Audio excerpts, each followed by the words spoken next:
খেলাধুলায় ব্যস্ত থাকতাম। এখন সেই জায়গাটিতে স্কুলের কিশোর কোমল ছাত্রছাত্রীরা মাদকের প্রসঙ্গ করছে।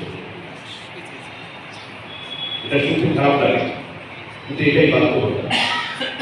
এখানে প্রশাসনের তারা এই বাস্তবতার মুখোমুখি হচ্ছে প্রতিনিয়ত। এই জায়গাটি থেকে আমাদেরকে কিভাবে উত্তরণ করা যায়?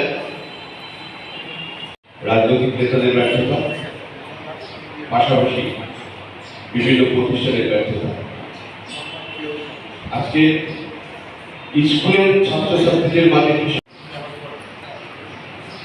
নৈতিক শিক্ষার বা নৈতিক ব্যানার্জি সহকারী পরিচালক জেলা কার্যালয় আবু নাসের